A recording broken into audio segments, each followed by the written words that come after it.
Republik Indonesia nomor 6109 tidak bertentangan dengan Undang-Undang Dasar Negara Republik Indonesia tahun 1945 dan tetap memiliki kekuatan hukum mengikat. 5. Memerintahkan pemuatan putusan ini dalam berita Negara Republik Indonesia sebagaimana mestinya. Dan apabila Yang Mulia Hakim Majelis Mahkamah Konstitusi berpendapat lain, mohon putusan yang seadil-adilnya. S. Eko Bono.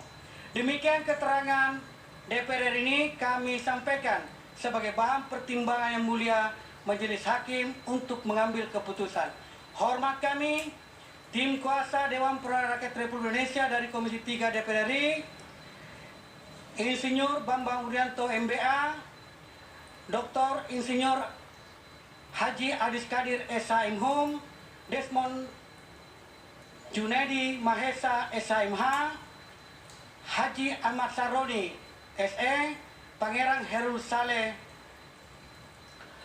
Haji Arteria Dahlan hadir, Supriyansa saya sendiri, Dr. Habibur Rahman SHMH hadir Yang Mulia, Taufik Basari SHMHum LLM hadir Yang Mulia, NM Dipo Nusantara Papua UPA SHMKN hadir Yang Mulia, Dr. Beni Kabur Harman SH hadir Yang Mulia, Syarifuddin Suding SH MH hadir Yang Mulia, Haji Abu Bakar Al-Habsyi SE hadir Yang Mulia, Haji Arsul Sani SH MSc tidak hadir Yang Mulia. Demikian keterangan DPR yang kami sampaikan. Lebih banyak terima kasih. Assalamualaikum warahmatullahi wabarakatuh. Catatan atau mungkin ada hal-hal yang ditanyakan oleh dari para yang mulia, tetapi kita dengar dulu keterangan dari kuasa presiden. Dipersilakan.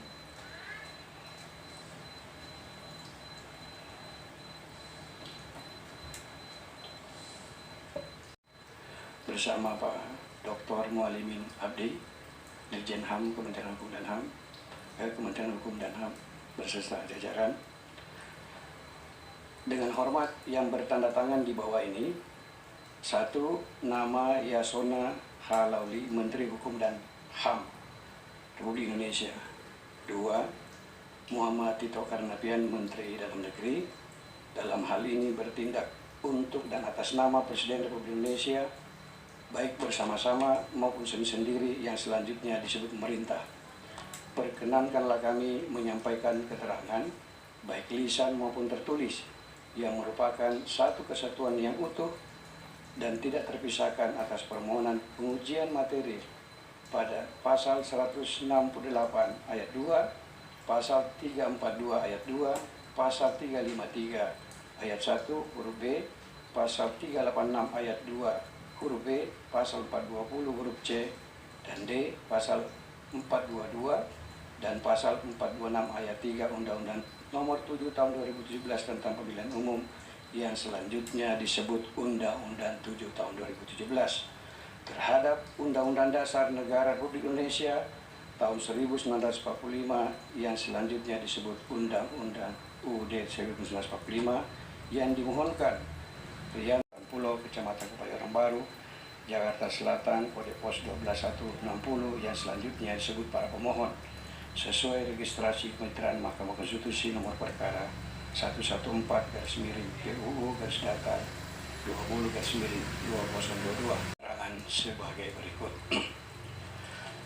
Pertama, pokok permohonan para pemohon. Bahwa menurut para pemohon, ketentuan pasal 168 ayat 2, pasal 342 ayat 2, pasal 353 ayat 1 huruf B, pasal 386 ayat 2 huruf B, pasal 20 huruf C dan huruf D, pasal 422, pasal 426 ayat 3 Undang-Undang 7 tahun 2017 bertentangan dengan ketentuan pasal 1 ayat 1, pasal 18 ayat 3, pasal 19 ayat 1, pasal 22E ayat 3 dan pasal 28D ayat 1 UUD 1945 dan penyelenggaraan pemilu dengan sistem proporsional terbuka menimbulkan beberapa permasalahan, yaitu mengakibatkan kerumitan dalam pelaksanaan pemilu, pemborosan anggaran negara, terjadinya politik uang atau money politik, dan mendorong terjadinya tindak pidana korupsi, pelemahan pelembagaan partai politik, dan menyebabkan masalah-masalah multidimensi. Sedangkan dalam pasal 22E ayat 3 Undang-Undang Dasar 1945 diatur konstruksi partai politik sebagai penentu dalam pemilihan anggota DPR dan DPRD. Dengan demikian, Undang-Undang Dasar 45 menghendaki sistem proporsional tertutup karena mewakili ideologi Pancasila yang menginginkan adanya sistem kolektif dalam pemilihan di Indonesia. 2. Kedudukan para pemohon. Mohon izin yang mulia, kami serahkan sepenuhnya kepada yang mulia untuk menilai dan memutuskan. 3. Penjelasan pemerintah terhadap materi yang dimohonkan oleh para pemohon. Bahwa dalam pembukaan Undang-Undang Dasar 1945 mengamanatkan susunan negara Republik Indonesia adalah negara yang berkedaulatan rakyat.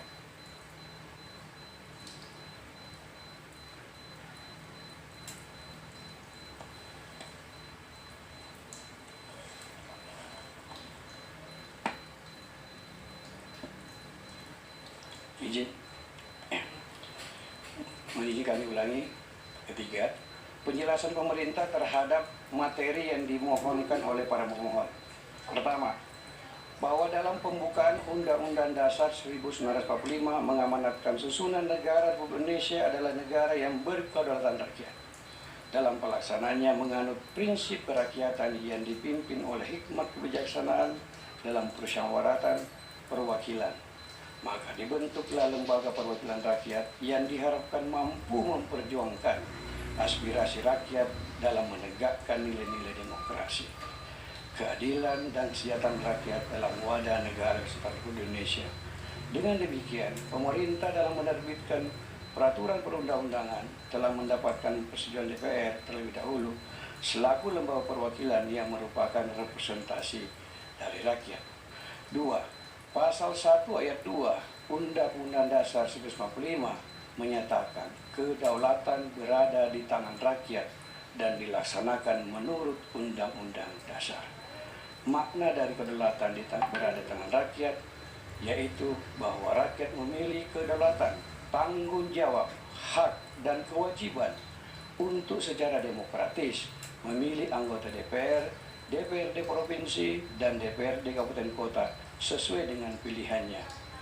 Pengaturan Undang-Undang 7 tahun 2017 bertujuan agar calon anggota DPR, DPRD Provinsi, dan DPRD Kabupaten Kota dapat memaksimalkan diri dalam melakukan pendekatan dan penyampaian visi misi kepada rakyatnya, pada rakyat pemilihnya, serta mendorong partai politik mengajukan kader-kader terbaik, teruji, dan berkualitas untuk memenangkan kursi.